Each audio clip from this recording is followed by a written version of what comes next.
Alice's Adventures in Wonderland by Lewis Carroll. Chapter 7.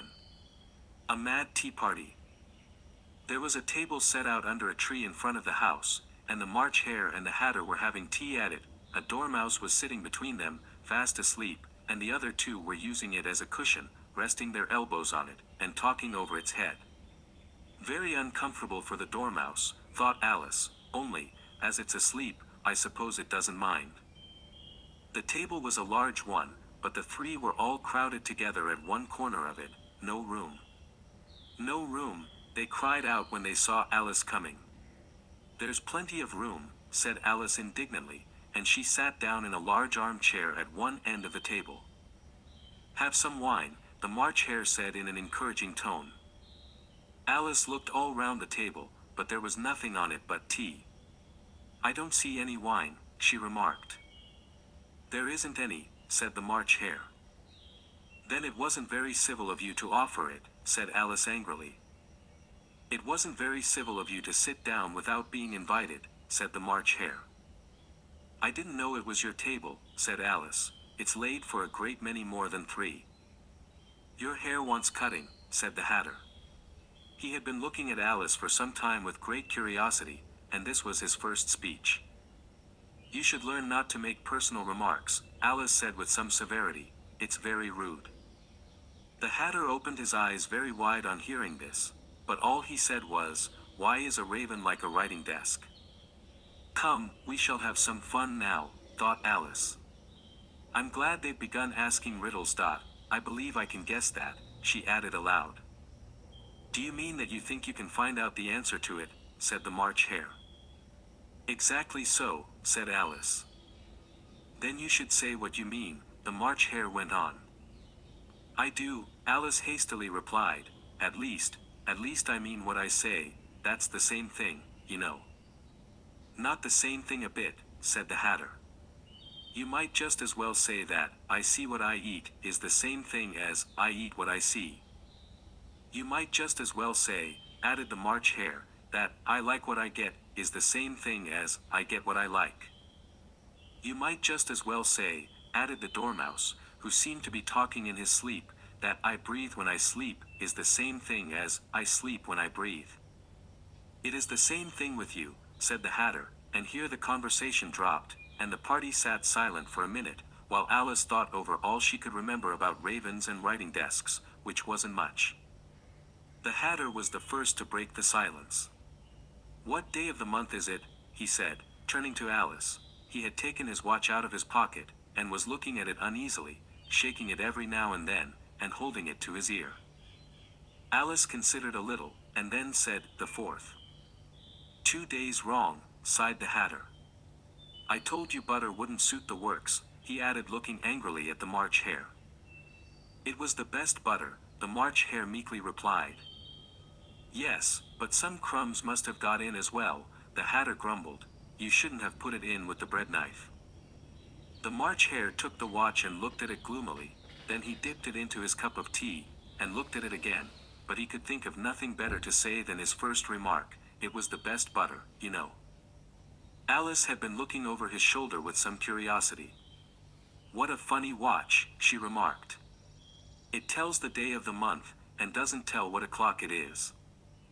Why should it? Muttered the Hatter. Does your watch tell you what year it is? Of course not, Alice replied very readily, but that's because it stays the same year for such a long time together. Which is just the case with mine, said the Hatter. Alice felt dreadfully puzzled. The Hatter's remark seemed to have no sort of meaning in it, and yet it was certainly English. I don't quite understand you, she said, as politely as she could. The Dormouse is asleep again, said the Hatter, and he poured a little hot tea upon its nose. The Dormouse shook its head impatiently, and said, without opening its eyes, of course, just what I was going to remark myself. Have you guessed the riddle yet? The Hatter said, turning to Alice again. No, I give it up, Alice replied. What's the answer? I haven't the slightest idea, said the Hatter. Nor I, said the March Hare. Alice sighed wearily. I think you might do something better with the time, she said, than waste it in asking riddles that have no answers. If you knew time as well as I do, said the Hatter, you wouldn't talk about wasting it. It's him. I don't know what you mean, said Alice. Of course you don't, the Hatter said, tossing his head contemptuously. I dare say you never even spoke to time. Perhaps not, Alice cautiously replied, but I know I have to beat time when I learn music. Ah! That accounts for it, said the Hatter. He won't stand beating. Now, if you only kept on good terms with him, he'd do almost anything you liked with the clock. For instance, suppose it were 9 o'clock in the morning, just time to begin lessons, you'd only have to whisper a hint to time, and round goes the clock in a twinkling. 1:30, time for dinner. I only wish it was, the March Hare said to itself in a whisper. That would be grand, certainly, said Alice thoughtfully, but then, I shouldn't be hungry for it, you know. Not at first, perhaps, said the Hatter, but you could keep it to 1:30 as long as you liked. Is that the way you manage? Alice asked. The Hatter shook his head mournfully. Not I, he replied. We quarreled last March, just before he went mad, you know, pointing with his teaspoon at the March Hare. It was at the great concert given by the Queen of Hearts, and I had to sing. Twinkle, twinkle, little bat. How I wonder what you're at. You know the song, perhaps? I've heard something like it, said Alice. It goes on, you know, the Hatter continued, in this way. Up above the world you fly, like a tea tray in the sky. Twinkle, twinkle. Here the Dormouse shook itself, and began singing in its sleep, twinkle, twinkle, twinkle, twinkle, and went on so long that they had to pinch it to make it stop. Well, I'd hardly finished the first verse, said the Hatter, when the Queen jumped up and bawled out, he's murdering the time. Off with his head. How dreadfully savage, exclaimed Alice. And ever since that, the Hatter went on in a mournful tone, he won't do a thing I ask. It's always 6 o'clock now. A bright idea came into Alice's head. Is that the reason so many tea things are put out here? She asked. Yes, that's it, said the Hatter with a sigh, it's always tea time, and we've no time to wash the things between whiles. Then you keep moving round, I suppose, said Alice. Exactly so, said the Hatter, as the things get used up. But what happens when you come to the beginning again? Alice ventured to ask. Suppose we change the subject, the March Hare interrupted, yawning. I'm getting tired of this. I vote the young lady tells us a story. I'm afraid I don't know one, said Alice, rather alarmed at the proposal. Then the Dormouse shall, they both cried. Wake up, Dormouse. And they pinched it on both sides at once. The Dormouse slowly opened his eyes. I wasn't asleep, he said in a hoarse, feeble voice, I heard every word you fellows were saying. Tell us a story, said the March Hare. Yes, please do, pleaded Alice. And be quick about it, added the Hatter, or you'll be asleep again before it's done. Once upon a time there were 3 little sisters, the Dormouse began in a great hurry, and their names were Elsie, Lacie, and Tilly, and they lived at the bottom of a well. What did they live on? Said Alice, who always took a great interest in questions of eating and drinking. They lived on treacle, said the Dormouse, after thinking a minute or two. They couldn't have done that, you know, Alice gently remarked, they'd have been ill. So they were, said the Dormouse, very ill. Alice tried to fancy to herself what such an extraordinary way of living would be like, but it puzzled her too much, so she went on, but why did they live at the bottom of a well? Take some more tea, the March Hare said to Alice, very earnestly. I've had nothing yet, Alice replied in an offended tone, so I can't take more. You mean you can't take less, said the Hatter, it's very easy to take more than nothing. Nobody asked your opinion, said Alice. Who's making personal remarks now? The Hatter asked triumphantly. Alice did not quite know what to say to this, so she helped herself to some tea and bread and butter, and then turned to the Dormouse, and repeated her question. Why did they live at the bottom of a well? The Dormouse again took a minute or two to think about it, and then said, it was a treacle well. There's no such thing. Alice was beginning very angrily, but the Hatter and the March Hare went sh.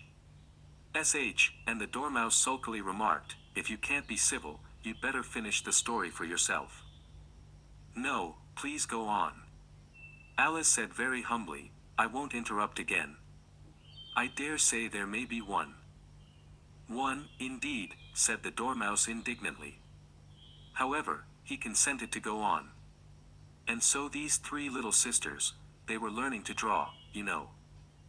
What did they draw? Said Alice, quite forgetting her promise. Treacle, said the Dormouse, without considering it all this time. I want a clean cup, interrupted the Hatter, let's all move one place on.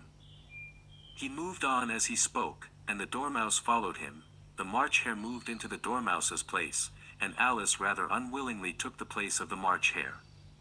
The Hatter was the only one who got any advantage from the change, and Alice was a good deal worse off than before, as the March Hare had just upset the milk jug into his plate. Alice did not wish to offend the Dormouse again, so she began very cautiously, but I don't understand. Where did they draw the treacle from? You can draw water out of a water well, said the Hatter, so I should think you could draw treacle out of a treacle well. Stupid. But they were in the well, Alice said to the Dormouse, not choosing to notice this last remark. Of course they were, said the Dormouse, well in. This answer so confused poor Alice, that she let the Dormouse go on for some time without interrupting it. They were learning to draw, the Dormouse went on, yawning and rubbing its eyes, for it was getting very sleepy, and they drew all manner of things, everything that begins with an M. Why with an M? Said Alice. Why not? Said the March Hare. Alice was silent. The Dormouse had closed its eyes by this time, and was going off into a doze, but, on being pinched by the Hatter, it woke up again with a little shriek, and went on, that begins with an M, such as mousetraps, and the moon, and memory, and muchness. You know you say things are much of a muchness. Did you ever see such a thing as a drawing of a muchness? Really, now you ask me, said Alice, very much confused, I don't think. Then you shouldn't talk, said the Hatter. This piece of rudeness was more than Alice could bear. She got up in great disgust, and walked off. The Dormouse fell asleep instantly, and neither of the others took the least notice of her going, though she looked back once or twice, half hoping that they would call after her. The last time she saw them, they were trying to put the Dormouse into the teapot.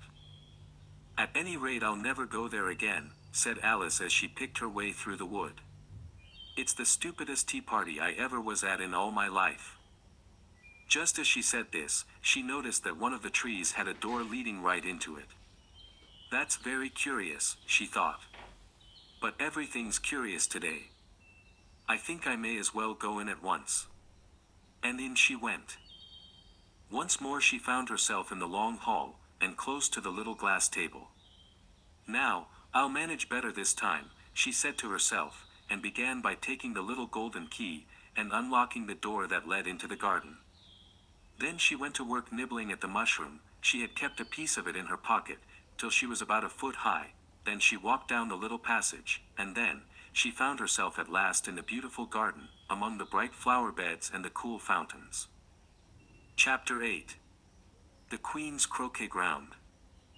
A large rose tree stood near the entrance of the garden. The roses growing on it were white, but there were 3 gardeners at it, busily painting them red. Alice thought this a very curious thing, and she went nearer to watch them, and just as she came up to them she heard one of them say, "Look out now, 5. Don't go splashing paint over me like that." "I couldn't help it," said 5, in a sulky tone. 7 jogged my elbow. On which 7 looked up and said, "That's right, 5. Always lay the blame on others." "You'd better not talk," said 5. "I heard the Queen say only yesterday you deserved to be beheaded." "What for?" said the one who had spoken first. "That's none of your business, 2, said 7. "Yes, it is his business," said 5, and I'll tell him, it was for bringing the cooked tulip roots instead of onions.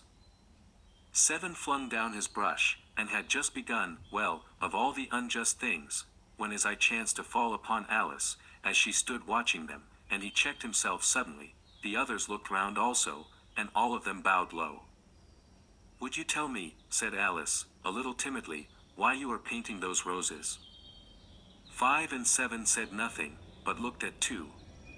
2 began in a low voice, "Why, the fact is, you see, miss, this here ought to have been a red rose tree, and we put a white one in by mistake, and if the Queen was to find it out, we should all have our heads cut off, you know. So you see, miss, we're doing our best, afore she comes, to."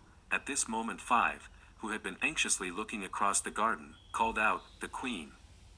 The Queen!" and the 3 gardeners instantly threw themselves flat upon their faces. There was a sound of many footsteps, and Alice looked round, eager to see the Queen. First came 10 soldiers carrying clubs. These were all shaped like the 3 gardeners, oblong and flat, with their hands and feet at the corners. Next the 10 courtiers. These were ornamented all over with diamonds, and walked 2 and 2, as the soldiers did. After these came the royal children. There were 10 of them, and the little dears came jumping merrily along hand in hand, in couples. They were all ornamented with hearts. Next came the guests, mostly kings and queens, and among them Alice recognized the white rabbit. It was talking in a hurried, nervous manner, smiling at everything that was said, and went by without noticing her. Then followed the knave of hearts, carrying the king's crown on a crimson velvet cushion, and, last of all this grand procession, came the king and queen of hearts. Alice was rather doubtful whether she ought not to lie down on her face like the 3 gardeners, but she could not remember ever having heard of such a rule at processions, and besides, what would be the use of a procession, thought she, if people had all to lie down upon their faces, so that they couldn't see it. So she stood still where she was, and waited. When the procession came opposite to Alice, they all stopped and looked at her, and the Queen said severely, "Who is this?" She said it to the knave of hearts, who only bowed and smiled in reply. "Idiot," said the Queen, tossing her head impatiently, and, turning to Alice, she went on, "What's your name, child?" "My name is Alice, so please your Majesty," said Alice very politely, but she added, to herself, "Why, they're only a pack of cards, after all. I needn't be afraid of them." "And who are these?" said the Queen, pointing to the 3 gardeners who were lying round the rose tree, for, you see, as they were lying on their faces, and the pattern on their backs was the same as the rest of the pack, she could not tell whether they were gardeners, or soldiers, or courtiers, or 3 of her own children. "How should I know?" said Alice, surprised at her own courage. "It's no business of mine." The Queen turned crimson with fury, and, after glaring at her for a moment like a wild beast, screamed, "Off with her head! Off!" "Nonsense," said Alice, very loudly and decidedly, and the Queen was silent. The King laid his hand upon her arm, and timidly said, "Consider, my dear, she is only a child." The Queen turned angrily away from him, and said to the knave, "Turn them over." The knave did so, very carefully, with 1 foot. "Get up," said the Queen, in a shrill, loud voice, and the 3 gardeners instantly jumped up, and began bowing to the King, the Queen, the royal children, and everybody else. "Leave off that," screamed the Queen. "You make me giddy." And then, turning to the rose tree, she went on, "What have you been doing here?" "May it please your Majesty," said 2, in a very humble tone, going down on 1 knee as he spoke, "we were trying." "I see," said the Queen, who had meanwhile been examining the roses. "Off with their heads," and the procession moved on, 3 of the soldiers remaining behind to execute the unfortunate gardeners, who ran to Alice for protection. "You shan't be beheaded," said Alice, and she put them into a large flower pot that stood near. The 3 soldiers wandered about for a minute or 2, looking for them, and then quietly marched off after the others. "Are their heads off?" shouted the Queen. "Their heads are gone, if it please your Majesty," the soldiers shouted in reply. "That's right," shouted the Queen. "Can you play croquet?" The soldiers were silent, and looked at Alice, as the question was evidently meant for her. "Yes," shouted Alice. "Come on, then," roared the Queen, and Alice joined the procession, wondering very much what would happen next. It's a very fine day," said a timid voice at her side. She was walking by the White Rabbit, who was peeping anxiously into her face. "Very," said Alice. "Where's the Duchess?" "Hush! Hush!" said the rabbit in a low, hurried tone. He looked anxiously over his shoulder as he spoke, and then raised himself upon tiptoe, put his mouth close to her ear, and whispered, "She's under sentence of execution." "What for?" said Alice. "Did you say, 'What a pity'?" the rabbit asked. "No, I didn't," said Alice. "I don't think it's at all a pity. I said, 'What for?'" "She boxed the Queen's ears," the rabbit began. Alice gave a little scream of laughter. "Oh, hush," the rabbit whispered in a frightened tone. "The Queen will hear you. You see, she came rather late," and the Queen said. "Get to your places," shouted the Queen in a voice of thunder, and people began running about in all directions, tumbling up against each other. However, they got settled down in a minute or two, and the game began. Alice thought she had never seen such a curious croquet ground in her life. It was all ridges and furrows, the balls were live hedgehogs, the mallets live flamingos, and the soldiers had to double themselves up and to stand on their hands and feet, to make the arches. The chief difficulty Alice found at first was in managing her flamingo. She succeeded in getting its body tucked away, comfortably enough, under her arm, with its legs hanging down, but generally, just as she had got its neck nicely straightened out, and was going to give the hedgehog a blow with its head, it would twist itself round and look up in her face, with such a puzzled expression that she could not help bursting out laughing. And when she had got its head down, and was going to begin again, it was very provoking to find that the hedgehog had unrolled itself, and was in the act of crawling away. Besides all this, there was generally a ridge or furrow in the way wherever she wanted to send the hedgehog to, and, as the doubled-up soldiers were always getting up and walking off to other parts of the ground, Alice soon came to the conclusion that it was a very difficult game indeed. The players all played at once without waiting for turns, quarreling all the while, and fighting for the hedgehogs, and in a very short time the Queen was in a furious passion, and went stamping about, and shouting, "Off with his head," or "Off with her head," about once in a minute. Alice began to feel very uneasy. To be sure, she had not as yet had any dispute with the Queen, but she knew that it might happen any minute, and then, thought she, what would become of me? They're dreadfully fond of beheading people here. The great wonder is, that there's any one left alive. She was looking about for some way of escape, and wondering whether she could get away without being seen, when she noticed a curious appearance in the air. It puzzled her very much at first, but, after watching it a minute or two, she made it out to be a grin, and she said to herself, "It's the Cheshire Cat. Now I shall have somebody to talk to." "How are you getting on?" said the cat, as soon as there was mouth enough for it to speak with. Alice waited till the eyes appeared, and then nodded. "It's no use speaking to it," she thought, "till its ears have come, or at least one of them." In another minute the whole head appeared, and then Alice put down her flamingo, and began an account of the game, feeling very glad she had someone to listen to her. The cat seemed to think that there was enough of it now in sight, and no more of it appeared. "I don't think they play at all fairly," Alice began, in rather a complaining tone, "and they all quarrel so dreadfully one can't hear oneself speak, and they don't seem to have any rules in particular. At least, if there are, nobody attends to them, and you've no idea how confusing it is all the things being alive. For instance, there's the arch I've got to go through next walking about at the other end of the ground, and I should have croqueted the Queen's hedgehog just now, only it ran away when it saw mine coming." "How do you like the Queen?" said the cat in a low voice. "Not at all," said Alice. "She's so extremely—" Just then she noticed that the Queen was close behind her, listening, so she went on, likely to win, that it's hardly worth while finishing the game. The Queen smiled and passed on. "Who are you talking to?" said the King, going up to Alice, and looking at the cat's head with great curiosity. "It's a friend of mine, a Cheshire Cat," said Alice. "Allow me to introduce it." "I don't like the look of it at all," said the king. "However, it may kiss my hand if it likes." "I'd rather not," the cat remarked. "Don't be impertinent," said the king, "and don't look at me like that." He got behind Alice as he spoke. "A cat may look at a king," said Alice. "I've read that in some book, but I don't remember where."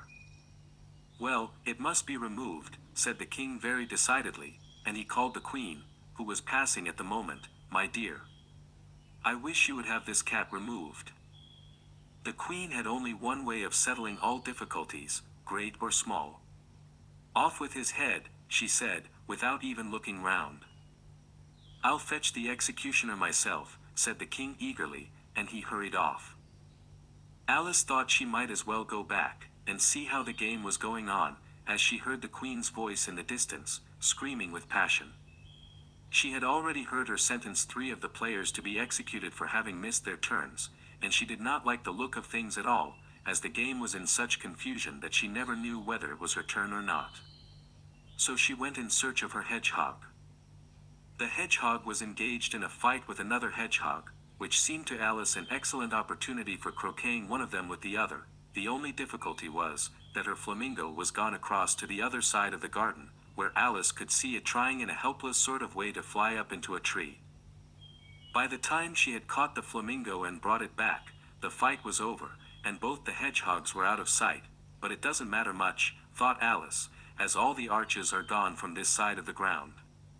So she tucked it away under her arm, that it might not escape again, and went back for a little more conversation with her friend. When she got back to the Cheshire Cat, she was surprised to find quite a large crowd collected round it.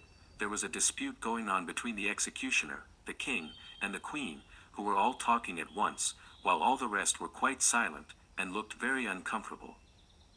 The moment Alice appeared, she was appealed to by all 3 to settle the question, and they repeated their arguments to her, though, as they all spoke at once, she found it very hard indeed to make out exactly what they said.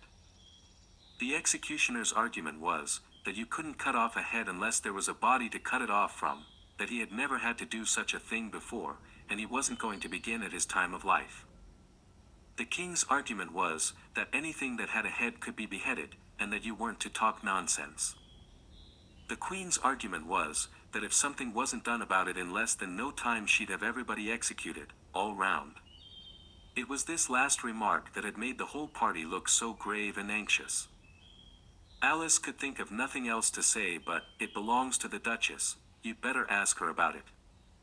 "She's in prison," the queen said to the executioner, "fetch her here." And the executioner went off like an arrow. The cat's head began fading away the moment he was gone, and, by the time he had come back with the Duchess, it had entirely disappeared, so the king and the executioner ran wildly up and down looking for it, while the rest of the party went back to the game. Chapter 9. The Mock Turtle's Story. "You can't think how glad I am to see you again, you dear old thing," said the Duchess, as she tucked her arm affectionately into Alice's, and they walked off together. Alice was very glad to find her in such a pleasant temper, and thought to herself that perhaps it was only the pepper that had made her so savage when they met in the kitchen. "When I'm a duchess," she said to herself, not in a very hopeful tone though, "I won't have any pepper in my kitchen at all.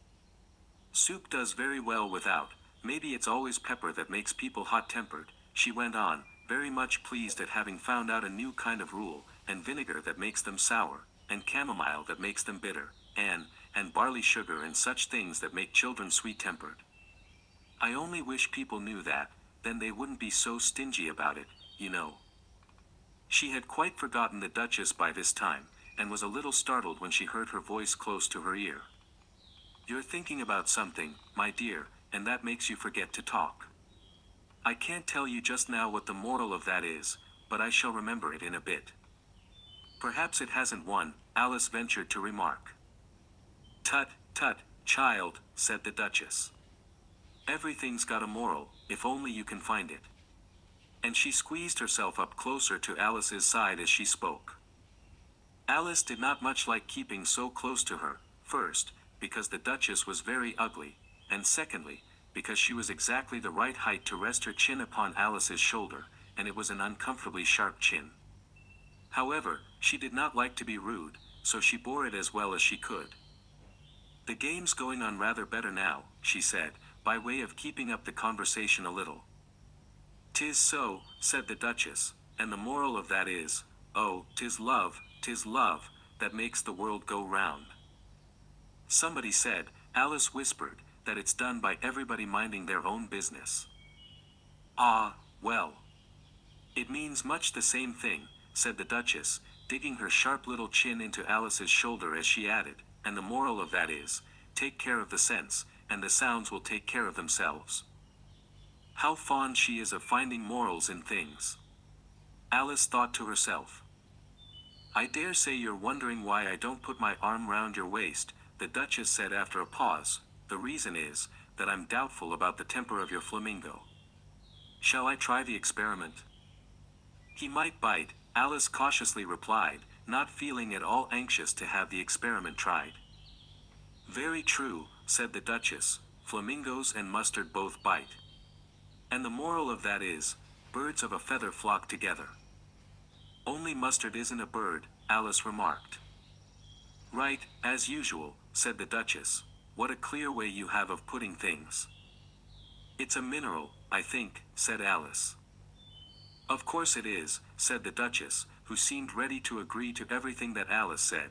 "There's a large mustard mine near here.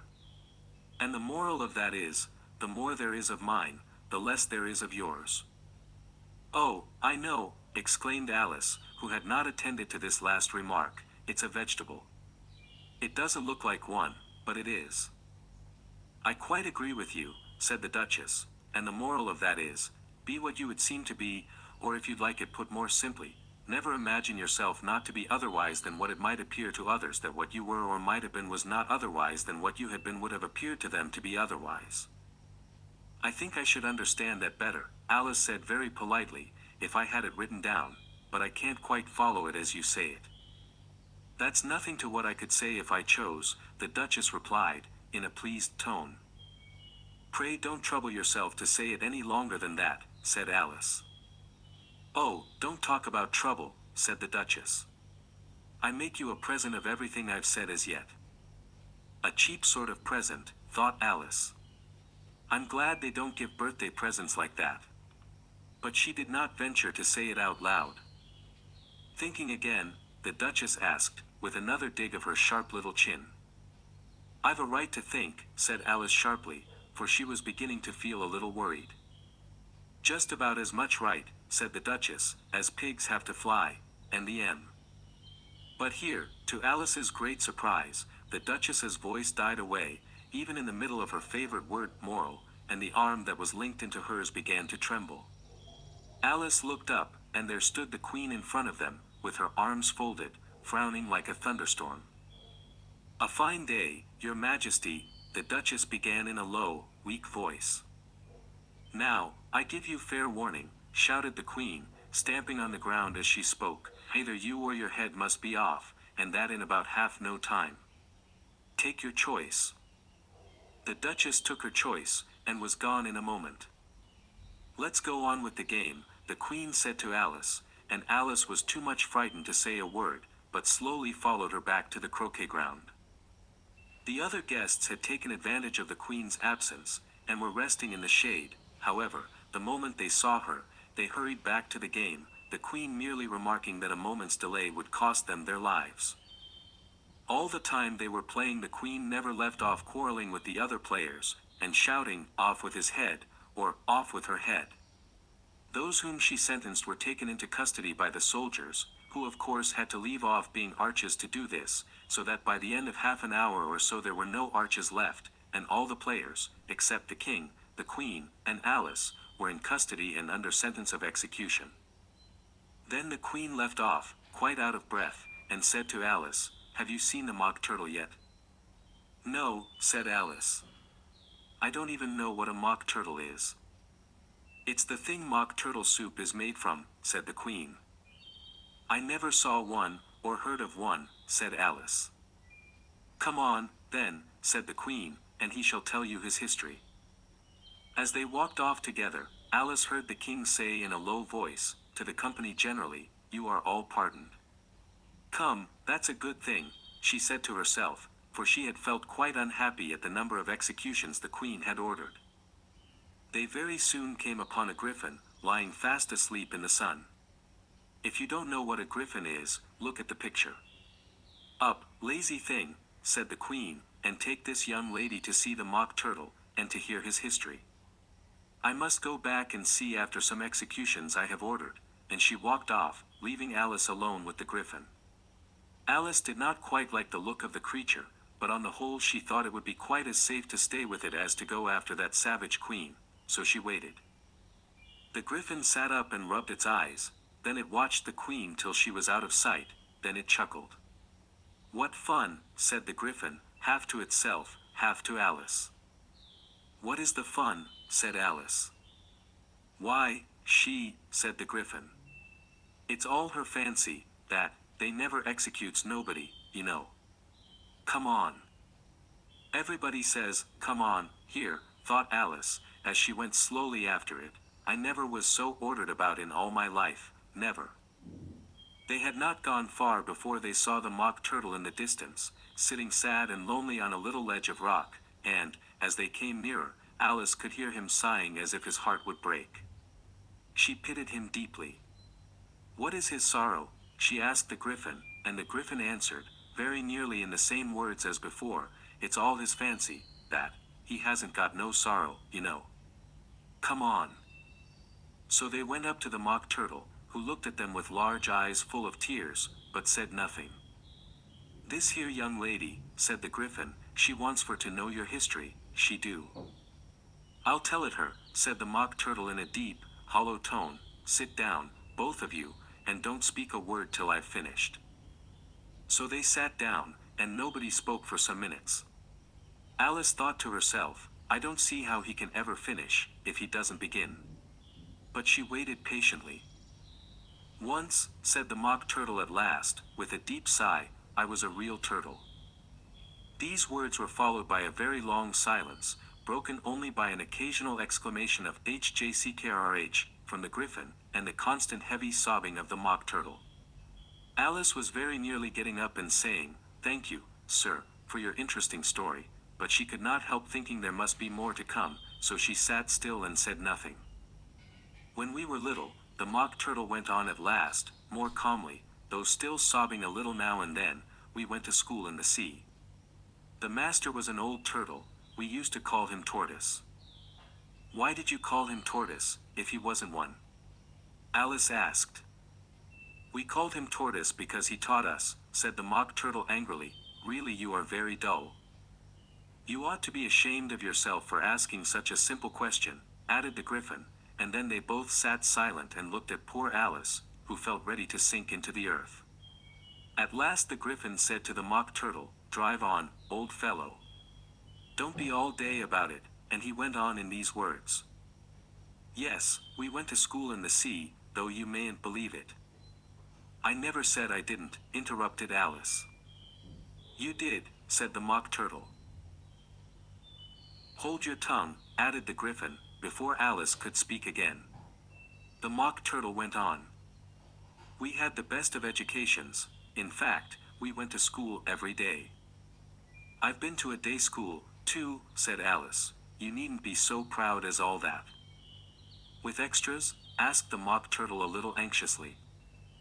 Yes, said Alice, we learned French and music. And washing? Said the mock turtle. Certainly not, said Alice indignantly. Ah. Then yours wasn't a really good school, said the mock turtle in a tone of great relief. Now at ours they had at the end of the bill, French, music, and washing, extra. You couldn't have wanted it much, said Alice, living at the bottom of the sea. I couldn't afford to learn it, said the mock turtle with a sigh. I only took the regular course. What was that? Inquired Alice. Reeling and writhing, of course, to begin with, the mock turtle replied, and then the different branches of arithmetic, ambition, distraction, uglification, and derision. I never heard of uglification, Alice ventured to say. What is it? The griffin lifted up both its paws in surprise. What? Never heard of uglifying, it exclaimed. You know what to beautify is, I suppose. Yes, said Alice doubtfully, it means, to make anything prettier. Well, then, the Griffin went on, if you don't know what to uglify is, you are a simpleton. Alice did not feel encouraged to ask any more questions about it, so she turned to the Mock Turtle, and said, what else had you to learn? Well, there was mystery, the Mock Turtle replied, counting off the subjects on his flappers, mystery, ancient and modern, with seaography, then drawing. The drawing master was an old conger eel, that used to come once a week. He taught us drawing, stretching, and fainting in coils. What was that like? Said Alice. Well, I can't show it you myself, the Mock Turtle said, I'm too stiff. And the Griffin never learnt it. Hadn't time, said the Griffin, I went to the classics master, though. He was an old crab, he was. I never went to him, the Mock Turtle said with a sigh, he taught laughing and grief, they used to say. So he did, said the Griffin, sighing in his turn, and both creatures hid their faces in their paws. And how many hours a day did you do lessons? Said Alice, in a hurry to change the subject. 10 hours the first day, said the Mock Turtle, 9 the next, and so on. What a curious plan, exclaimed Alice. That's the reason they're called lessons, the Griffin remarked, because they lesson from day to day. This was quite a new idea to Alice, and she thought it over a little before she made her next remark. Then the 11th day must have been a holiday. Of course it was, said the Mock Turtle. And how did you manage on the 12th? Alice went on eagerly. That's enough about lessons, the Griffin interrupted in a very decided tone, tell her something about the games now. Chapter 10. The Lobster Quadrille. The Mock Turtle sighed deeply, and drew the back of one flapper across his eyes. He looked at Alice, and tried to speak, but for a minute or two sobs choked his voice. Same as if he had a bone in his throat, said the Griffin, and it set to work shaking him and punching him in the back. At last the Mock Turtle recovered his voice, and, with tears running down his cheeks, he went on again. You may not have lived much under the sea, I haven't, said Alice, and perhaps you were never even introduced to a lobster. Alice began to say, I once tasted, but checked herself hastily, and said, no, never, so you can have no idea what a delightful thing a lobster quadrille is. No, indeed, said Alice. What sort of a dance is it? Why, said the Griffin, you first form into a line along the seashore. 2 lines, cried the Mock Turtle. Seals, turtles, salmon, and so on, then, when you've cleared all the jellyfish out of the way. That generally takes some time, interrupted the Griffin. You advance twice. Each with a lobster as a partner, cried the Griffin. Of course, the Mock Turtle said, advance twice, set to partners. Change lobsters, and retire in same order, continued the Griffin. Then, you know, the Mock Turtle went on, you throw the lobsters, shouted the Griffin, with a bound into the air. As far out to sea as you can. Swim after them, screamed the Griffin. Turn a somersault in the sea, cried the Mock Turtle, capering wildly about. Change lobsters again, yelled the Griffin at the top of its voice. Back to land again, and that's all the first figure, said the Mock Turtle, suddenly dropping his voice, and the 2 creatures, who had been jumping about like mad things all this time, sat down again very sadly and quietly, and looked at Alice. It must be a very pretty dance, said Alice timidly. Would you like to see a little of it? Said the Mock Turtle. Very much indeed, said Alice. Come, let's try the first figure, said the Mock Turtle to the Griffin. We can do without lobsters, you know. Which shall sing? Oh, you sing, said the Griffin. I've forgotten the words. So they began solemnly dancing round and round Alice, every now and then treading on her toes when they passed too close, and waving their forepaws to mark the time, while the Mock Turtle sang this, very slowly and sadly. Will you walk a little faster, said a whiting to a snail. There's a porpoise close behind us, and he's treading on my tail. See how eagerly the lobsters and the turtles all advance. They are waiting on the shingle. Will you come and join the dance? Will you, won't you, will you, won't you, will you join the dance? Will you, won't you, will you, won't you join the dance? You can really have no notion how delightful it will be when they take us up and throw us, with the lobsters, out to sea. But the snail replied, too far, and gave a look askance, said he thanked the whiting kindly, but he would not join the dance.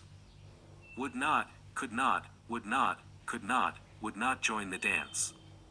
Would not, could not, would not, could not join the dance. What matters it how far we go, his scaly friend replied. There is another shore, you know, upon the other side. The further off from England the nearer is to France. Then turn not pale, beloved snail, but come and join the dance. Will you, won't you, will you, won't you join the dance? Will you, won't you, will you, won't you join the dance? Thank you, it's a very interesting dance to watch, said Alice, feeling very glad that it was over at last, and I do so like that curious song about the whiting. Oh, as to the whiting, said the Mock Turtle, you've seen them, of course. Yes, said Alice, I've often seen them at Din. She checked herself hastily. I don't know where Din may be, said the Mock Turtle, but if you've seen them so often, of course you know what they're like. I believe so, Alice replied thoughtfully. They have their tails in their mouths, and they're all over crumbs. You're wrong about the crumbs, said the Mock Turtle. Crumbs would all wash off in the sea. But they have their tails in their mouths, and the reason is, here the Mock Turtle yawned and shut his eyes.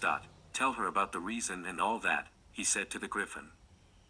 The reason is, said the Griffin, that they would go with the lobsters to the dance.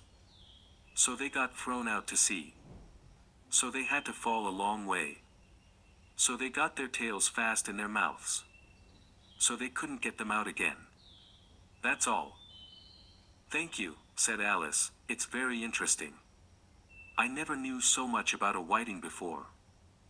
I can tell you more than that, if you like, said the Griffin. Do you know why it's called a whiting?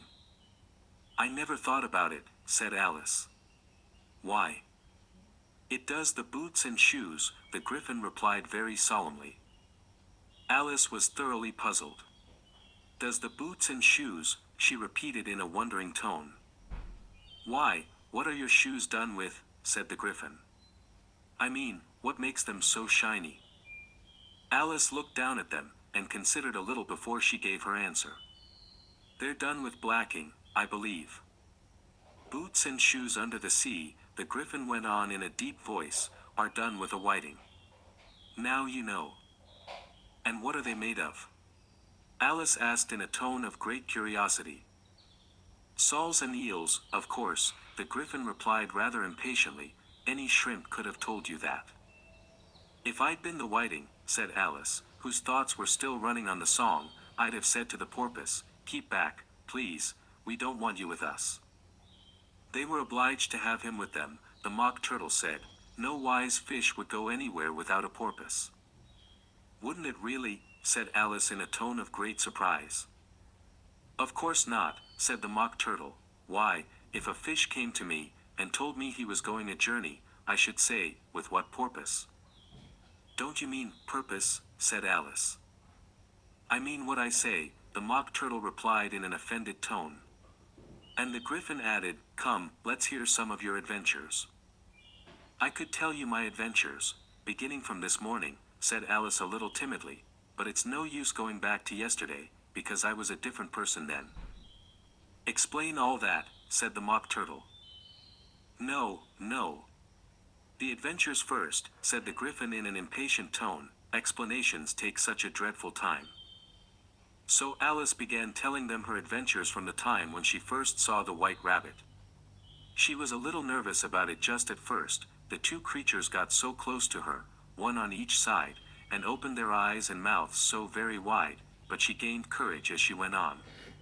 Her listeners were perfectly quiet till she got to the part about her repeating, you are old, Father William, to the caterpillar, and the words all coming different, and then the Mock Turtle drew a long breath, and said, "That's very curious."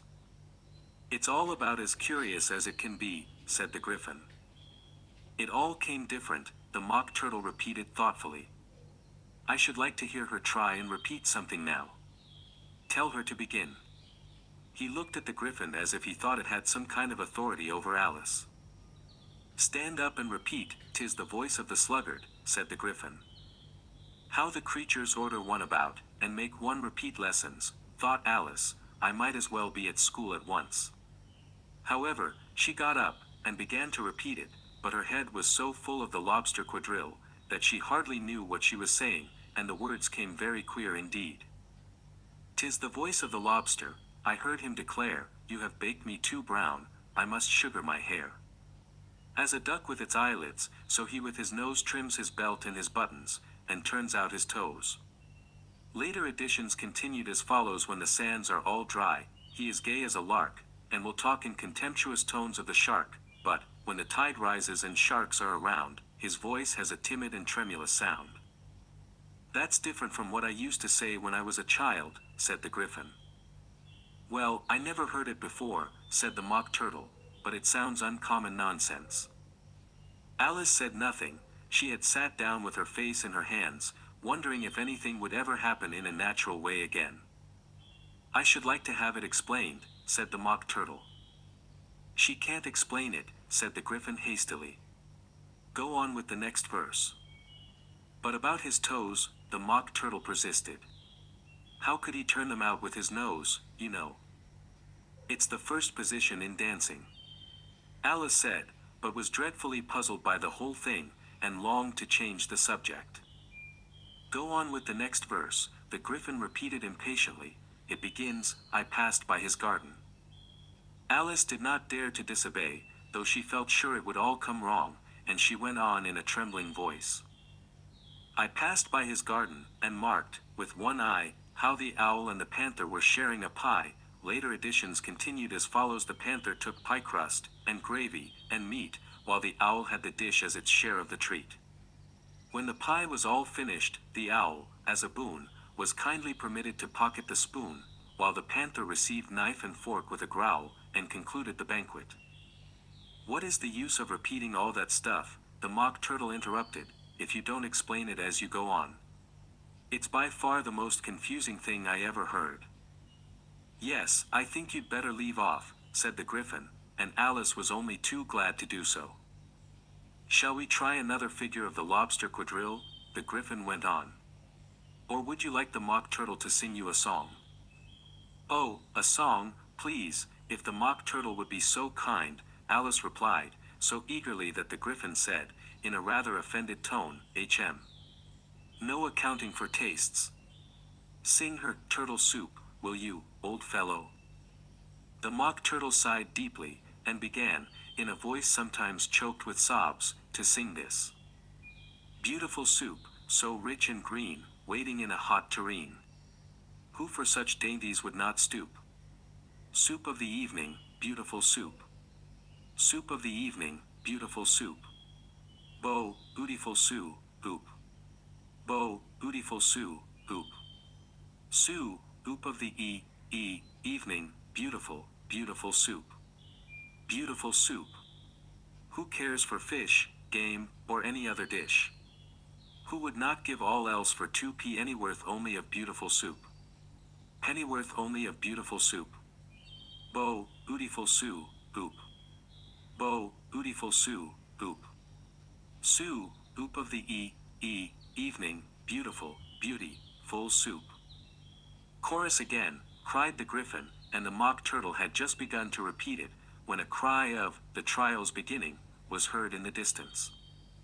"Come on," cried the Griffin, and, taking Alice by the hand, it hurried off, without waiting for the end of the song. "What trial is it?" Alice panted as she ran, but the Griffin only answered, "Come on," and ran the faster, while more and more faintly came, carried on the breeze that followed them, the melancholy words: "Soo, oop of the evening, beautiful, beautiful soup." Chapter 11. Who Stole the Tarts? The King and Queen of Hearts were seated on their throne when they arrived, with a great crowd assembled about them, all sorts of little birds and beasts, as well as the whole pack of cards. The knave was standing before them, in chains, with a soldier on each side to guard him, and near the king was the white rabbit, with a trumpet in one hand, and a scroll of parchment in the other. In the very middle of the court was a table, with a large dish of tarts upon it. They looked so good, that it made Alice quite hungry to look at them. I wish they'd get the trial done, she thought, and hand round the refreshments. But there seemed to be no chance of this, so she began looking at everything about her, to pass away the time. Alice had never been in a court of justice before, but she had read about them in books, and she was quite pleased to find that she knew the name of nearly everything there. That's the judge, she said to herself, because of his great wig. The judge, by the way, was the king, and as he wore his crown over the wig, look at the frontispiece if you want to see how he did it, he did not look at all comfortable, and it was certainly not becoming. And that's the jury box, thought Alice, and those 12 creatures, she was obliged to say, creatures, you see, because some of them were animals, and some were birds. I suppose they are the jurors. She said this last word 2 or 3 times over to herself, being rather proud of it, for she thought, and rightly too, that very few little girls of her age knew the meaning of it at all. However, jurymen would have done just as well. The 12 jurors were all writing very busily on slates. What are they doing? Alice whispered to the Griffin. They can't have anything to put down yet, before the trial's begun. They're putting down their names, the Griffin whispered in reply, for fear they should forget them before the end of the trial. Stupid things.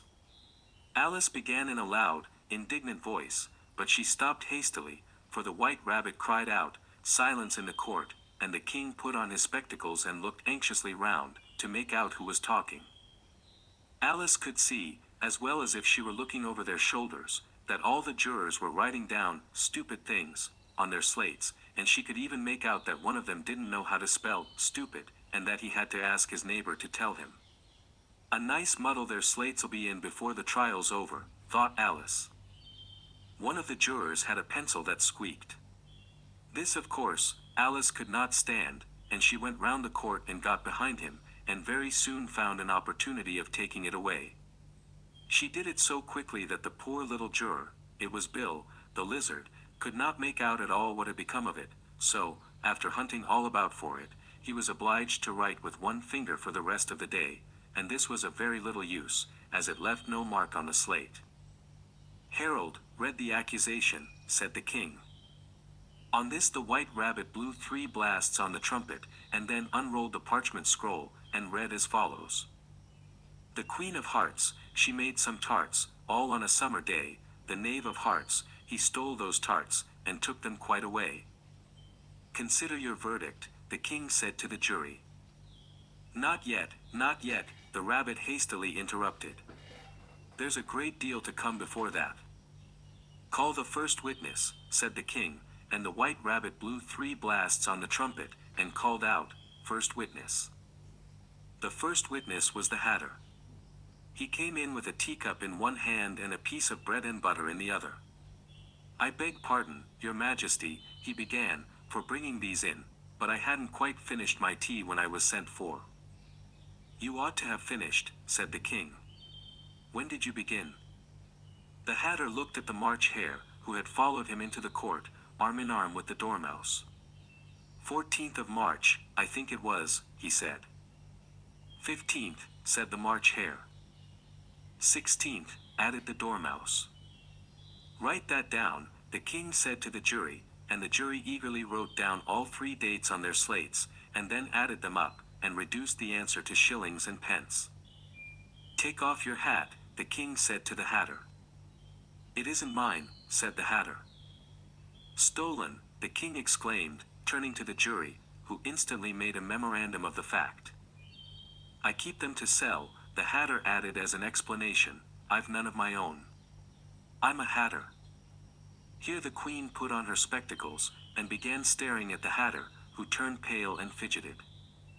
Give your evidence, said the king, and don't be nervous, or I'll have you executed on the spot. This did not seem to encourage the witness at all, He kept shifting from one foot to the other, looking uneasily at the queen, and in his confusion he bit a large piece out of his teacup instead of the bread and butter. Just at this moment Alice felt a very curious sensation, which puzzled her a good deal until she made out what it was. She was beginning to grow larger again, and she thought at first she would get up and leave the court, but on second thoughts she decided to remain where she was as long as there was room for her. "I wish you wouldn't squeeze so," said the Dormouse, who was sitting next to her. "I can hardly breathe." "I can't help it," said Alice very meekly, "I'm growing." "You've no right to grow here," said the Dormouse. "Don't talk nonsense," said Alice more boldly, "you know you're growing too." "Yes, but I grow at a reasonable pace," said the Dormouse, "not in that ridiculous fashion." And he got up very sulkily and crossed over to the other side of the court.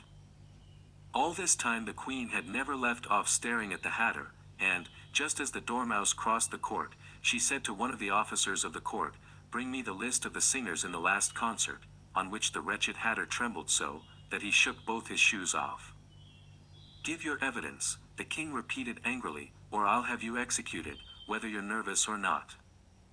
"I'm a poor man, your majesty," the Hatter began, in a trembling voice, "and I hadn't begun my tea, not above a week or so, and what with the bread and butter getting so thin, and the twinkling of the tea." "The twinkling of the what?" said the king. "It began with the tea," the Hatter replied. "Of course twinkling begins with a T," said the king sharply. "Do you take me for a dunce? Go on." "I'm a poor man," the Hatter went on, "and most things twinkled after that, only the March Hare said." "I didn't," the March Hare interrupted in a great hurry. "You did," said the Hatter. "I deny it," said the March Hare. "He denies it," said the king, "leave out that part." "Well, at any rate," the Dormouse said, the Hatter went on, looking anxiously round to see if he would deny it too, but the Dormouse denied nothing, being fast asleep.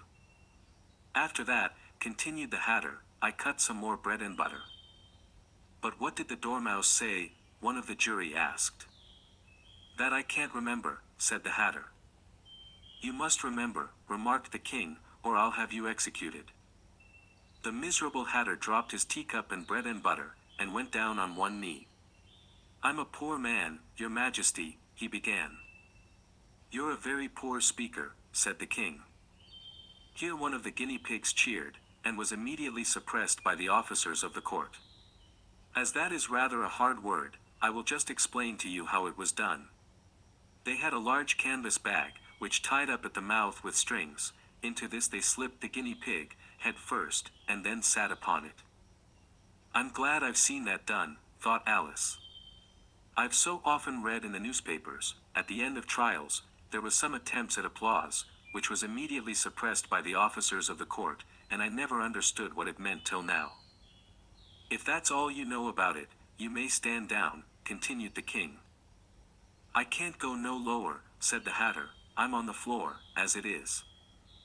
"Then you may sit down," the king replied. Here the other guinea pig cheered, and was suppressed. "Come, that finished the guinea pigs," thought Alice. "Now we shall get on better." "I'd rather finish my tea," said the Hatter, with an anxious look at the queen, who was reading the list of singers. "You may go," said the king, and the Hatter hurriedly left the court, without even waiting to put his shoes on. "And just take his head off outside," the queen added to one of the officers, but the Hatter was out of sight before the officer could get to the door. "Call the next witness," said the king. The next witness was the Duchess's cook. She carried the pepper box in her hand, and Alice guessed who it was, even before she got into the court, by the way the people near the door began sneezing all at once. "Give your evidence," said the king. "Shan't," said the cook. The king looked anxiously at the White Rabbit, who said in a low voice, "Your Majesty must cross-examine this witness." "Well, if I must, I must," the king said, with a melancholy air, and, after folding his arms and frowning at the cook till his eyes were nearly out of sight, he said in a deep voice, "What are tarts made of?" "Pepper, mostly," said the cook. "Treacle," said a sleepy voice behind her. Collar that dormouse, the queen shrieked out. Behead that dormouse. Turn that dormouse out of court. Suppress him. Pinch him. Off with his whiskers. For some minutes the whole court was in confusion, getting the dormouse turned out, and, by the time they had settled down again, the cook had disappeared.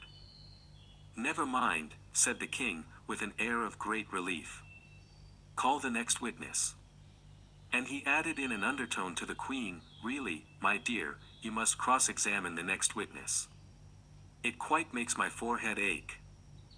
Alice watched the White Rabbit as he fumbled over the list, feeling very curious to see what the next witness would be like, for they haven't got much evidence yet, she said to herself. Imagine her surprise when the White Rabbit read out, at the top of his shrill little voice, the name Alice. Chapter 12. Alice's Evidence. Here, cried Alice, quite forgetting in the flurry of the moment how large she had grown in the last few minutes, and she jumped up in such a hurry that she tipped over the jury box with the edge of her skirt, upsetting all the jurymen onto the heads of the crowd below, and there they lay sprawling about, reminding her very much of a globe of goldfish she had accidentally upset the week before. Oh, I beg your pardon, she exclaimed in a tone of great dismay, and began picking them up again as quickly as she could, for the accident of the goldfish kept running in her head, and she had a vague sort of idea that they must be collected at once and put back into the jury box, or they would die. The trial cannot proceed, said the king in a very grave voice, until all the jurymen are back in their proper places, all, he repeated with great emphasis, looking hard at Alice as he said so. Alice looked at the jury box, and saw that, in her haste, she had put the lizard in head downwards, and the poor little thing was waving its tail about in a melancholy way, being quite unable to move. She soon got it out again, and put it right. Not that it signifies much, she said to herself, I should think it would be quite as much use in the trial one way up as the other. As soon as the jury had a little recovered from the shock of being upset, and their slates and pencils had been found and handed back to them, they set to work very diligently to write out a history of the accident, all except the lizard, who seemed too much overcome to do anything but sit with its mouth open, gazing up into the roof of the court. What do you know about this business? The king said to Alice. Nothing, said Alice. Nothing whatever, persisted the king. Nothing whatever, said Alice. That's very important, the king said, turning to the jury. They were just beginning to write this down on their slates, when the White Rabbit interrupted. Unimportant, your majesty means, of course, he said in a very respectful tone, but frowning and making faces at him as he spoke. Unimportant, of course, I meant, the king hastily said, and went on to himself in an undertone. Important, unimportant, unimportant, important, as if he were trying which word sounded best. Some of the jury wrote it down, important, and some, unimportant. Alice could see this, as she was near enough to look over their slates, but it doesn't matter a bit, she thought to herself. At this moment the king, who had been for some time busily writing in his notebook, cackled out, silence, and read out from his book, Rule 42. All persons more than a mile high to leave the court. Everybody looked at Alice. I'm not a mile high, said Alice. You are, said the king. Nearly 2 miles high, added the queen. Well, I shan't go, at any rate, said Alice. Besides, that's not a regular rule, you invented it just now. It's the oldest rule in the book, said the king. Then it ought to be number 1, said Alice. The king turned pale, and shut his notebook hastily. Consider your verdict, he said to the jury, in a low, trembling voice. There's more evidence to come yet, please your majesty, said the White Rabbit, jumping up in a great hurry. This paper has just been picked up. What's in it? Said the queen. I haven't opened it yet, said the White Rabbit, but it seems to be a letter, written by the prisoner to somebody. It must have been that, said the king, unless it was written to nobody, which isn't usual, you know. Who is it directed to? Said one of the jurymen. It isn't directed at all, said the White Rabbit. In fact, there's nothing written on the outside. He unfolded the paper as he spoke, and added, it isn't a letter, after all, it's a set of verses. Are they in the prisoner's handwriting? Asked another of the jurymen. No, they're not, said the White Rabbit, and that's the queerest thing about it. The jury all looked puzzled. He must have imitated somebody else's hand, said the king. The jury all brightened up again. Please your majesty, said the knave, I didn't write it, and they can't prove I did, there's no name signed at the end. If you didn't sign it, said the king, that only makes the matter worse. You must have meant some mischief, or else you'd have signed your name like an honest man. There was a general clapping of hands at this. It was the first really clever thing the king had said that day. That proves his guilt, said the queen. It proves nothing of the sort, said Alice. Why, you don't even know what they're about. Read them, said the king. The White Rabbit put on his spectacles. Where shall I begin, please your majesty, he asked. Begin at the beginning, the king said gravely, and go on till you come to the end, then stop. These were the verses the White Rabbit read. They told me you had been to her, and mentioned me to him. She gave me a good character, but said I could not swim. He sent them word I had not gone. We know it to be true. If she should push the matter on, what would become of you? I gave her 1, they gave him 2, you gave us 3 or more, they all returned from him to you, though they were mine before. If I or she should chance to be involved in this affair, he trusts to you to set them free, exactly as we were. My notion was that you had been, before she had this fit, an obstacle that came between him and ourselves, and it. Don't let him know she liked them best, for this must ever be a secret, kept from all the rest, between yourself and me. That's the most important piece of evidence we've heard yet, said the king, rubbing his hands, so now let the jury. If any one of them can explain it, said Alice, she had grown so large in the last few minutes that she wasn't a bit afraid of interrupting him, I'll give him 6pence. I don't believe there's an atom of meaning in it. The jury all wrote down on their slates, she doesn't believe there's an atom of meaning in it, but none of them attempted to explain the paper. If there's no meaning in it, said the king, that saves a world of trouble, you know, as we needn't try to find any. And yet I don't know, he went on, spreading out the verses on his knee, and looking at them with one eye, I seem to see some meaning in them, after all. Said I could not swim, you can't swim, can you? He added, turning to the knave. The knave shook his head sadly. Do I look like it? He said. Which he certainly did not, being made entirely of cardboard. All right, so far, said the king, and he went on muttering over the verses to himself. We know it to be true, that's the jury, of course. I gave her 1, they gave him 2, why, that must be what he did with the tarts, you know. But, it goes on, they all returned from him to you, said Alice. Why, there they are, said the king triumphantly, pointing to the tarts on the table. Nothing can be clearer than that. Then again, before she had this fit, you never had fits, my dear, I think, he said to the queen. Never, said the queen furiously, throwing an inkstand at the lizard as she spoke. The unfortunate little Bill had left off writing on his slate with one finger, as he found it made no mark, but he now hastily began again, using the ink, that was trickling down his face, as long as it lasted. Then the words don't fit you, said the king, looking round the court with a smile. There was a dead silence. It's a pun, the king added in an offended tone, and everybody laughed. Let the jury consider their verdict, the king said, for about the 20th time that day. No, no, said the queen. Sentence first, verdict afterwards. Stuff and nonsense, said Alice loudly. The idea of having the sentence first. Hold your tongue, said the queen, turning purple. I won't, said Alice. Off with her head, the queen shouted at the top of her voice. Nobody moved. Who cares for you, said Alice, she had grown to her full size by this time. You're nothing but a pack of cards. At this the whole pack rose up into the air, and came flying down upon her. She gave a little scream, half of fright and half of anger, and tried to beat them off, and found herself lying on the bank, with her head in the lap of her sister, who was gently brushing away some dead leaves that had fluttered down from the trees upon her face. "Wake up, Alice dear," said her sister. "Why, what a long sleep you've had." "Oh, I've had such a curious dream," said Alice, and she told her sister, as well as she could remember them, all these strange adventures of hers that you have just been reading about, and when she had finished, her sister kissed her, and said, "It was a curious dream, dear, certainly, but now run into your tea, it's getting late." So Alice got up and ran off, thinking while she ran, as well she might, what a wonderful dream it had been.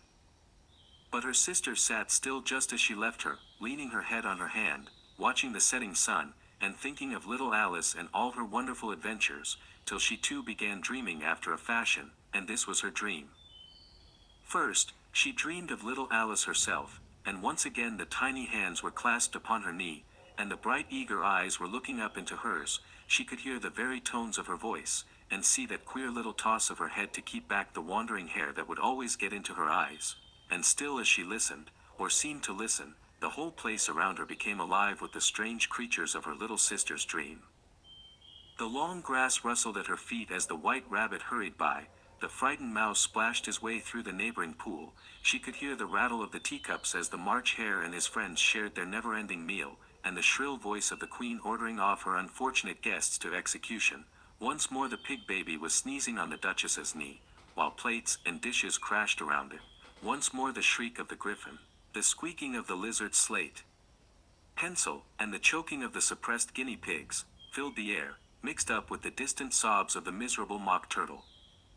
So she sat on, with closed eyes, and half believed herself in Wonderland, though she knew she had but to open them again, and all would change to dull reality.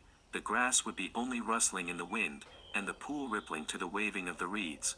The rattling teacups would change to tinkling sheep bells, and the Queen's shrill cries to the voice of the shepherd boy, and the sneeze of the baby, the shriek of the griffin, and all the other queer noises, would change, she knew, to the confused clamor of the busy farmyard, while the lowing of the cattle in the distance would take the place of the mock turtle's heavy sobs.